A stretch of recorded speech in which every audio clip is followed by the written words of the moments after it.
Class 5 Subject Social Science Lesson 14 The Beginning of the Freedom Struggle। इसका हिंदी अर्थ है स्वतंत्रता संग्राम की शुरुआत।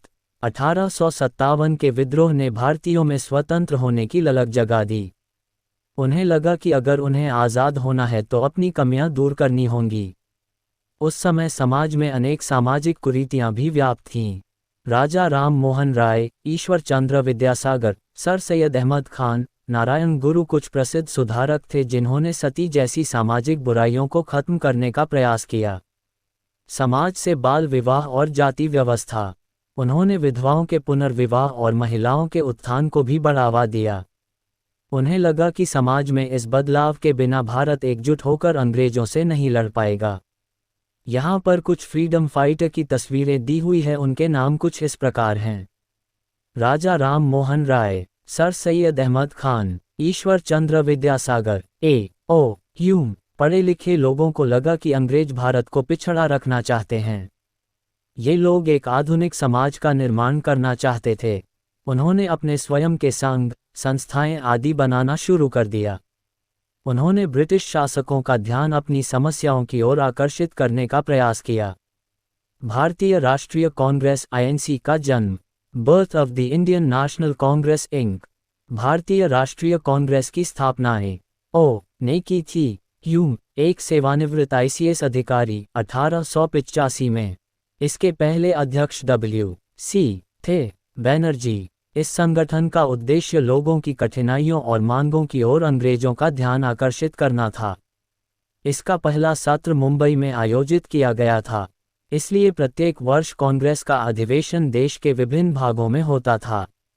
कांग्रेस के कुछ प्रमुख नेता थे दादा भाई Naoroji, S.N. Banerjee, G.K. Gokhale, Madan Mohan Malviya, M.G. Ranade और बदुद्दीन तैयब जी। उन्होंने लोगों में राष्ट्रीय भावना जगाने में कोई कसर नहीं छोड़ी। कांग्रेस के कुछ नेता धैर्य और अनुनय के तरीकों में विश्वास करते थे। वे उदारवादी थे, लेकिन बाल गंगाधर तिलक, बिपिन चंद्र पाल, लाला लाजपत राय, V.O.C. पिल्लई जैसे कुछ नेताओं ने महसूस किया कि अंग्रेजों को उनकी समस्याओं और स्वतंत्र होने की इच्छा को समझाने के लिए कड़ी कार्रवाई की आवश्यकता थी।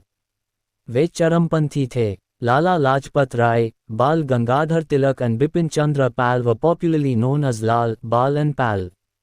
भारतीय राष्ट्रीय कांग्रेस का प्रथम अधिवेशन। लाला लाजपत राय, गोपाला कृष्णा गोखले, बाल गंगाधर तिलक, बिपिन चंद्र पी। बाल गंगाधर तिलक ने घोषणा की, स्वतंत्रता मेरा जन्मसिद्ध अधिकार है और मैं इसे लेकर रहूंगा। उन्होंने अपने अखबार केसरी में अंग्रेजों के खिलाफ आवाज उठाए। उन्हें कई बार गिरफ्तार किया गया। फूट डालो और राज करो की नीति, डिवाइड एंड रूल पॉलिसी। भारतीय राष्ट्रीय कांग्रेस दिन ब दिन मजबूत होती गई। वास्तव में एक राष्ट्रीय संगठन। पूरा देश मार्गदर्शन के लिए इसकी ओर देख रहा था। इससे अंग्रेज भयभीत हो गए। उन्होंने इसके आंदोलनों को दबाने और सक्रिय करने के लिए सभी प्रयास किए। फिर उन्होंने फूट डालो और राज करो की नीति के बारे में सोचा। चूंकि बंगाल राष्ट्रवादी आंदोलन का केंद्र था, इसलिए अंग्रेजों ने बंगाल को मुसलमानों के लिए पूर्व और हिंदुओं के लिए भी बंगाल में विभाजित करने का निर्णय लिया।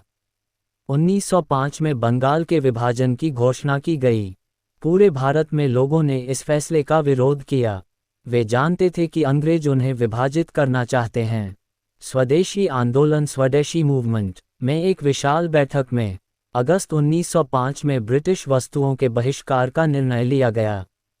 इसका मतलब केवल भारत में बनी वस्तुओं का उपयोग करना था। इस आंदोलन में छात्र और महिलाएं भी शामिल हुईं। उन्होंने जुलूस निकाले और लोगों को विदेशी सामान बेचने वाली दुकानों तक नहीं पहुंचने दिया। अंग्रेज इस आंदोलन का सामना नहीं कर सके। उन्हें बंगाल का विभाजन खत्म करना था। क्रांतिकारी द रेवोल्यूशनरीज। कुछ लोगों का मानना था कि हिंसा का मुकाबला हिंसा से किया जाना चाहिए। वे क्रांतिकारी कहलाए।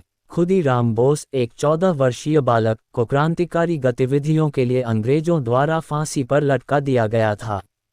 भगत सिंह, चंद्रशेखर आजाद जैसे क्रांतिकारी, वीर सावरकर, सुखदेव, रामप्रसाद बिस्मिल, B.K. दत्त, जतिन दास और अशफाकुल्ला खान मातृभूमि की खातिर शामिल हो गए।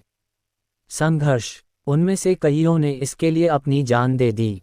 चंद्रशेखर आज़ाद, भगत सिंह, लाला हरदयाल, वी.डी. सावरकर, कुछ लोग भारत के संघर्ष के लिए समर्थन हासिल करने के लिए विदेशों में गए।